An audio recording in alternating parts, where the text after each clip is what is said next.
This is your news source evening bulletin for today, Wednesday, the 20th day of December in the year 2023. I'm Gordon Mosley reporting, and here's what we're tracking tonight.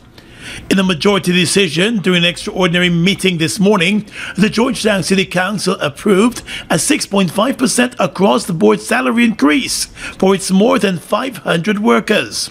The council, in a unanimous decision, also agreed to pay its workers a $25,000 one-off bonus for the holiday season. The council's finance committee had recommended a 5% salary increase.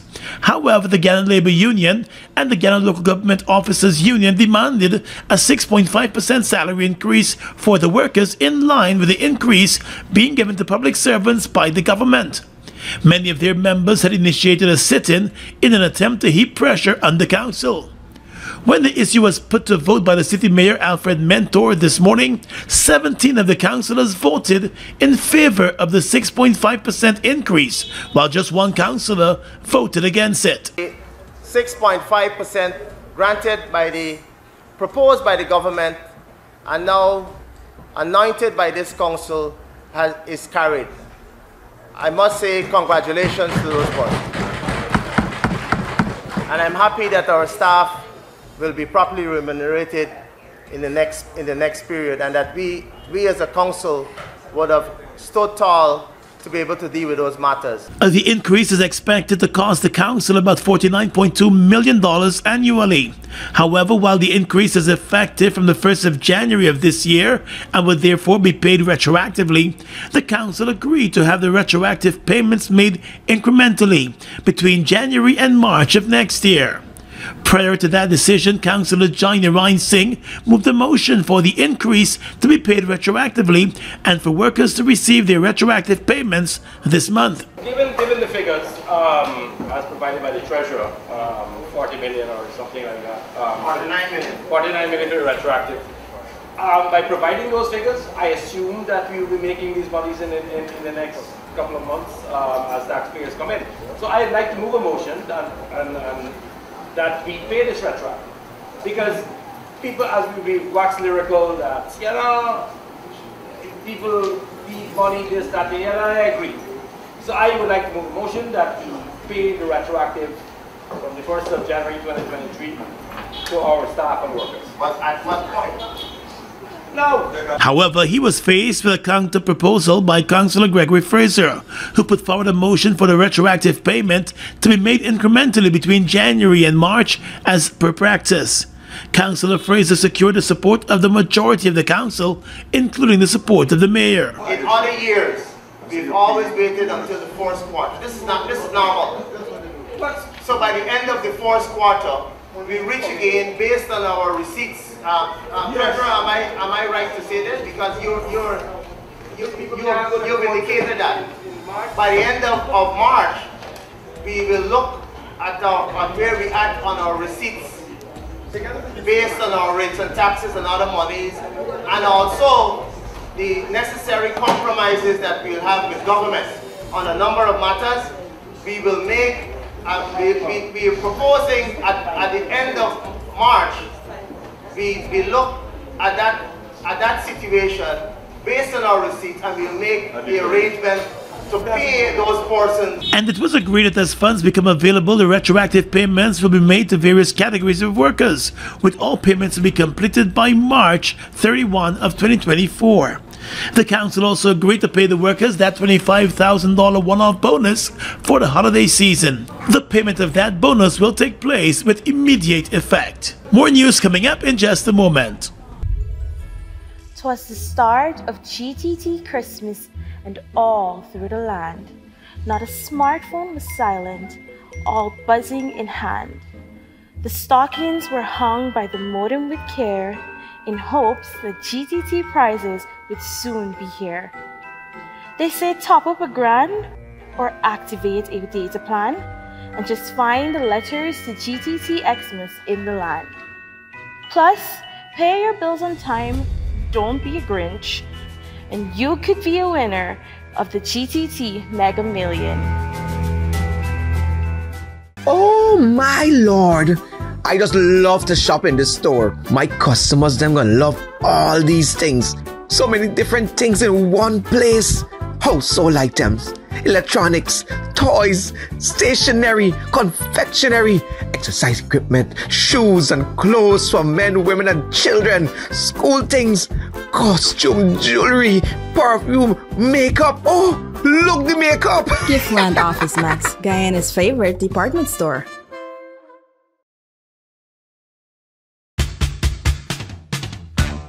It's your time to win big. The Massey Store's Christmas jackpot promotion is back and bigger than before. Spend $5,000 at any Massey Stores to be the lucky winner of a brand new MGZS and fantastic weekly store prizes from now until January 31st, 2024. What are you waiting for? Head to your nearest Massey Stores to shop now. See our Facebook and Instagram pages for more details. Massey Stores, our family serving your family. It's one of your biggest goals, getting your own home, where memories are made, where happiness lives. You may feel that home ownership or renovation is beyond your reach, but we at Republic want you to know that there's always a way.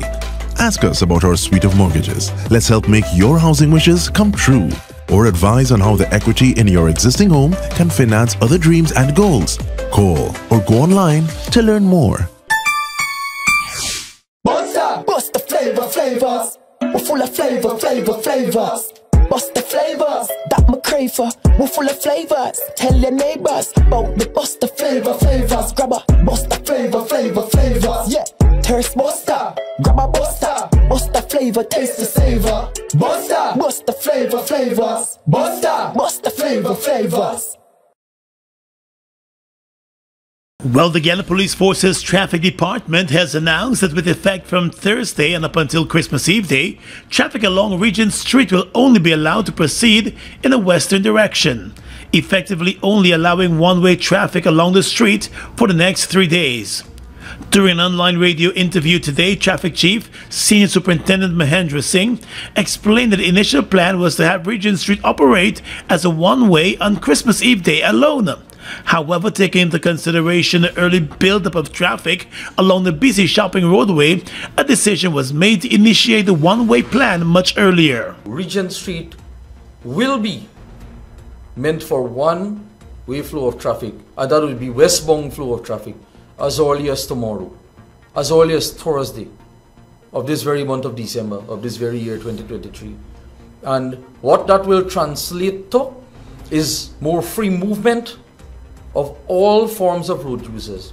What it will translate to is the ability of the police to work in partnership with the private sector, the public sector, and all persons who are right-minded and are using the road to ensure that they have access to the places that they wish to go. Over the past week, the already busy Regent Street has become even busier, with more street vendors taking up spots to cash in on the holiday shopping. The increased shopping has led to an increase in traffic along the roadway, which in most cases will be bumper-to-bumper traffic. With the street being restricted to a one-way flow of traffic for the next 3 days, additional traffic ranks will also be placed along the roadway to ensure a smooth flow. Inspector Boyce. From tomorrow 06 hours between Vincent Road to Avenue of the Republic, there will be no eastbound traffic. All streets intersecting Regent Street will be closed. That is to say, if you're coming south along the cross street intersecting Regent Street, you're not permitted to turn east. You either continue further south across the road or turn west onto Regent Street. Barriers will be erected at Vincent and Regent, also Avenue Republic and Regent, and all other streets that intersect Regent Street that permits one to turn east, to prevent anyone from turning east so we can have a free flow of the traffic, vehicle and pedestrians coming for the west. There will be a shift system where traffic ranks are placed at these key streets to allow citizens to get along in a business and safe and timely manner. It was also made clear that for drivers traveling along those roads that intersect with Regent Street, they will only be allowed to cross Regent Street and to continue on their journey or turn in the western direction. The traffic department has made it clear that there will be no eastbound traffic along Regent Street over the next 3 days. The traffic department has been trying to address the buildup of traffic in the commercial area in Georgetown and continues to warn motorists against reckless and inconsiderate use of the roadways. President Irfan Ali has encouraged the country's business community to continue investing and moving forward with their business plans as normal, even as the country is dealing with external threats from neighboring Venezuela. Speaking at the Private Sector Commission's Gala Dinner and Awards ceremony last evening, the president said despite the threats to the country's territorial integrity, there is no better time to do business in Guyana. There is no better time for Guyana than now. There is no better time for the economy than now.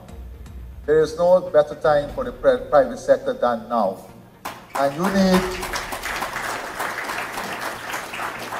need to drum out the noise and drum in positive thinking.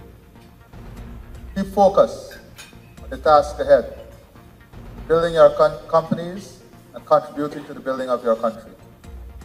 Do not waver from this task. The rest will take care of.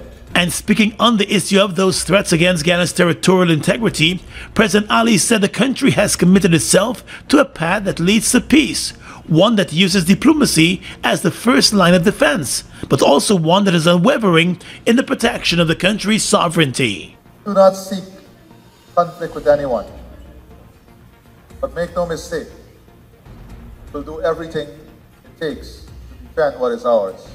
And the president also hailed the role of the country's bilateral partners that continue to ensure that there is peace between Guyana and Venezuela. He said there are moves to strengthen various institutions in the country to deal with future threats to the country's territorial integrity. But while that is being done, he said the country has shown great resistance and the people have shown unshakable ability to come together. It cannot be the pain of the moment that drives us together. The pain of the moment teaches us that we have the ability to come together, that we have the ability to love each other, that we have the ability to lift each other up. And that is a valuable lesson. Last Thursday, President Ali met and held talks with President Nicolas Maduro of Venezuela. More than a month after he went on the run after brutally stabbing his wife to death at a Sunset View hotel in Georgetown, quarantine resident Sadesh Apadu has died. The man reportedly turned up at the home of a relative recently after ingesting a poisonous substance. He was later found dead. In a statement last evening, the Guyana Police Force indicated that a post-mortem examination revealed that he died from bilateral pulmonary fibrosis, which is suspected to have been caused by poisoning. His remains have since been handed over to his family for funeral arrangements. On the 13th of November, the lifeless body of Ramona Lal was found in a room at a Sunset View hotel in Kitty. The woman and her husband, Sadesh Apadu, had checked into the hotel the night before. She was found with multiple stab wounds about the body, and the husband was captured on security video recordings leaving the hotel hours before the discovery of the body. The two shared a turbulent relationship, according to family members, who revealed that the wife had moved out of the house weeks before, complaining of abuse. She returned to her family home in Essequibo. However, the husband managed to convince her to travel with him to Georgetown for a night at the hotel and the trip to Berbice. She never made it to Berbice. John Lewis Styles has opened a new department, now offering home goods. Here you can find quality sheets and towels, pillows, blankets and even bath mats and shower curtains. Organize your laundry with clothes baskets, fabric steamers, irons and ironing boards. For the kitchen we have small appliances, towels and mittens, pot sets and dinner sets too. Decorate the house with mirrors, picture frames, floating shelves and decorative pillows. All these and more on Waterloo Street. It's fashion for the home. John Lewis Styles. Simply different. It's your time to win big.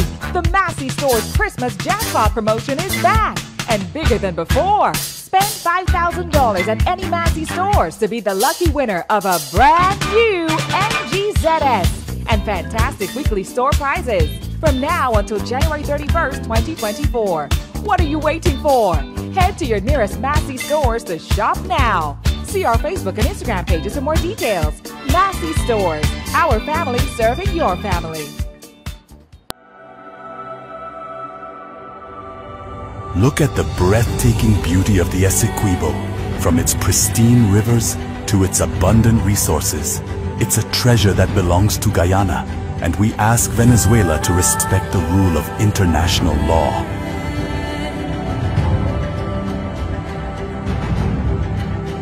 Our commitment to this land is not just about ownership. It's about preserving its beauty and resources for our people and future generations.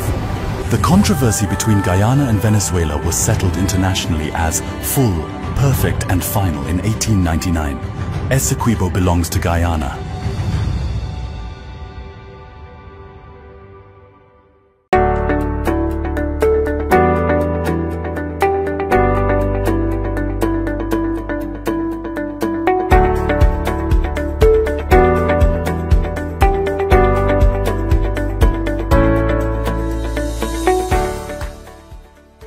Public Works Minister Juan Edghill said the government is moving away from the practice of patching roads and is now injecting even more resources into the Public Works Ministry's Special Projects Unit to maintain community roads across the country.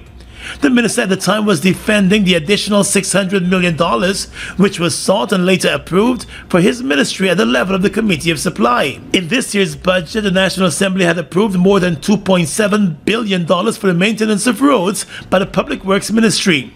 But Minister Edghill on Tuesday told the Committee of Supply that due to the quantity and quality of repairs being done, much more resources are needed.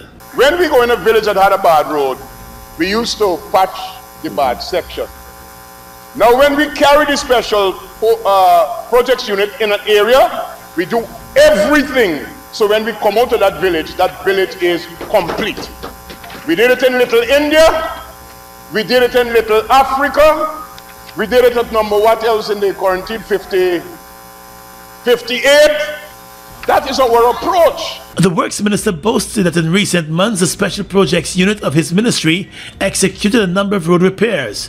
It was pointed out that in Melanie Damashana, a total of 13 roads were repaired recently, totaling more than 3.2 kilometers. We went into Nonpareil and did 6 roads. That is not capital projects where you water contractors. This is the Special Projects Unit of the ministry.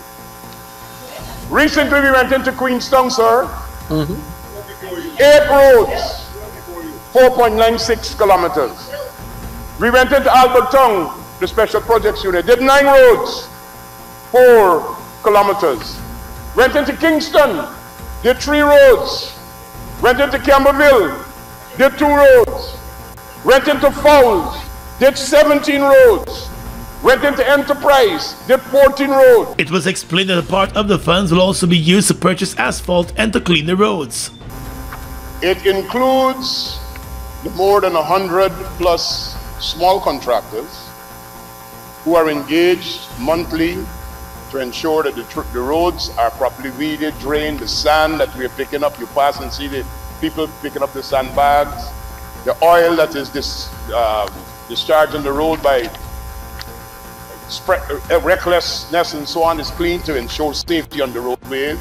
Minister Edghill said while contractors continue to execute major roadworks and road projects, which largely include building new roads and bridges, it is important for the government to maintain the existing structures.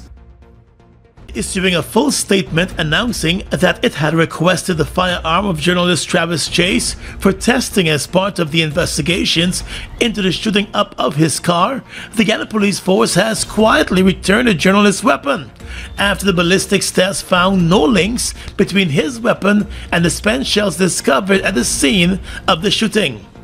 Head of the Police Force's Corporate Communications Unit, Mark Ramatar, today said the investigations into the shooting are ongoing, while indicating that the tests carried out on Mr. Chase's weapon were all inconclusive. The senior journalist this afternoon confirmed to news source that his firearm was returned to him after the tests found no links to the shooting of his car last week. And it was only after Mr. Chase pointed out in the police force's WhatsApp group with journalists that his car had not been returned to him after several days that the head of the corporate communications unit informed him that he could uplift the car from the criminal investigations department.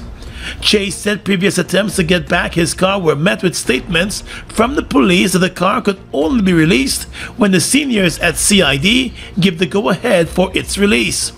2 Mondays ago, Chase was visiting a relative at Cemetery Road and Durban Street when a lone gunman on a motorcycle opened fire on his parked car, moments after he had exited the vehicle.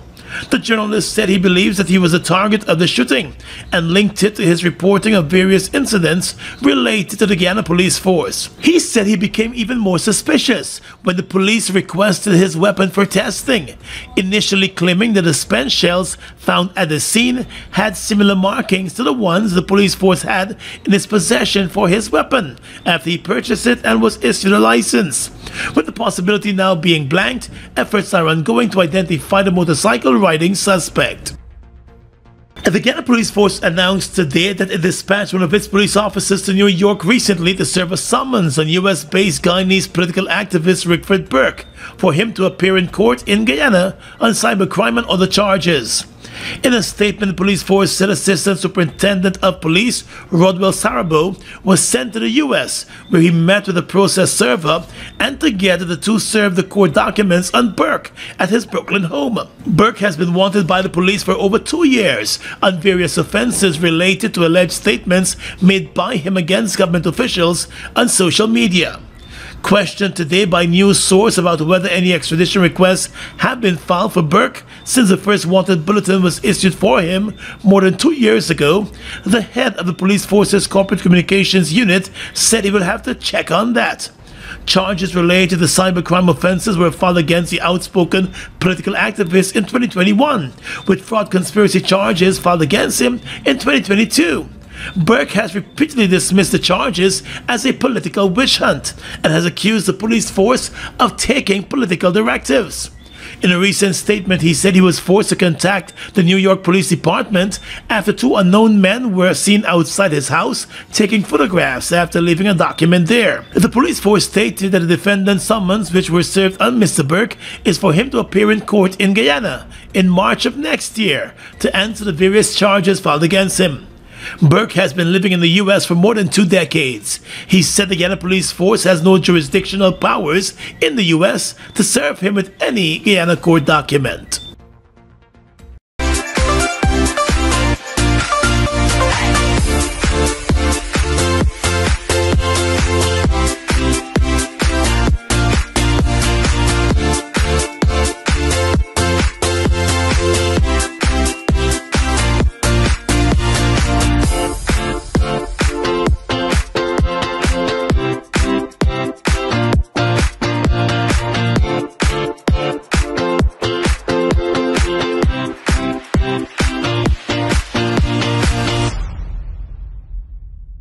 Guyana's economy is rapidly transforming, and we're all part of it.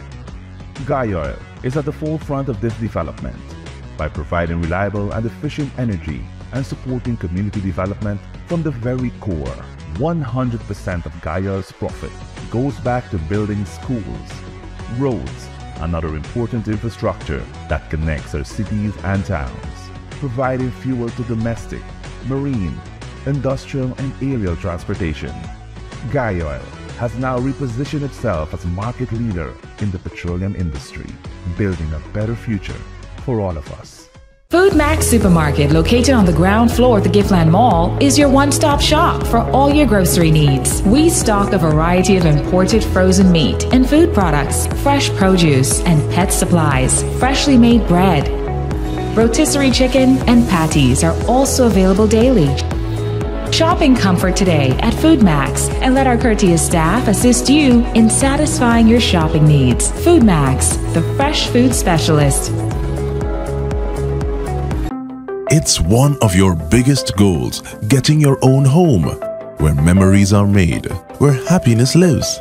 You may feel that home ownership or renovation is beyond your reach, but we at Republic want you to know that there's always a way. Ask us about our suite of mortgages. Let's help make your housing wishes come true. or advise on how the equity in your existing home can finance other dreams and goals. Call or go online to learn more. Look who's in the mix now. The new Buster Soda Water. 0 calories, 0 sugar, 0 artificial flavors. 100% refreshing. Taste Buster Soda Water today. Buster Soda Water. Now available for only $120. With your regional and international news tonight, I'm Svetlana Marshall. In the region, the Court of Justice on Wednesday imposed a 20-year jail term on Suriname's former president, Desi Bouterse, who has been implicated in the murder of 15 men on December 8, 1982. CMC in a report said Bouterse, 78, who was not present when the court issued a ruling, had appealed against his conviction that had been handed down in August 2021, when the Court-Martial of Suriname upheld the 2019 military court ruling of a 20-year jail term following a trial that had been ongoing for several years. In 2017, Bouterse, along with 23 co-defendants, appeared in the military court after the Court of Justice had earlier rejected a motion to stop the trial. The former military officers and civilians had been charged with the December 8, 1982 murders of 15 men that included journalists, military officers, union leaders, lawyers, businessmen, and university lecturers. The prosecution had alleged that the men were arrested on the nights of December 7 and 8 and transferred to Fort Zeelandia, the then headquarters of the Surinamese National Army. They said the men were tortured and executed. While no order for his immediate arrest has been announced, Justice Dinesh Suratan said that the 15 men were murdered without conscience and that there was indeed premeditation. A prominent businessman from North Yorkshire who was kidnapped in Ecuador has been released from captivity. Colin Armstrong, 78, was abducted on Saturday from a farm he owned near the city of Guayaquil. Mr. Armstrong, who also owns the Forbidden Corner visitor attraction in Yorkshire Dales, is the president of the Ecuadorian Agriculture Forum AgriPac. His spokesperson Leo Morris said Mr. Armstrong was now with the police and authorities in Ecuador. Mr. Morris, who manages Forbidden Corner as well as Mr. Armstrong's affairs in the UK, said the businessman would be spending Christmas with his family in South America. Mr. Morris also praised the British Foreign and Commonwealth Office, saying its staff had done a very good job of helping the family and keeping them updated. And finally tonight, international news. A subvariant of the Omicron strain of coronavirus has been classified as a variant of interest by the World Health Organization because of its rapidly increasing spread. JN1 has been found in many countries around the world, including India, China, UK, and the United States. The risk to the public is currently low, and current vaccines continue to offer protection, WHO said, but it warns COVID and other infections could rise this winter. Respiratory viruses such as flu and RSV are also on the rise in the Northern Hemisphere. The virus, which causes COVID, is constantly changing over time, and sometimes this leads to new variants developing. Omicron has been the globally dominant variant for some time. And that's your News Source Evening Bulletin for tonight. I'm Svetlana Marshall reporting and encouraging you to stay safe.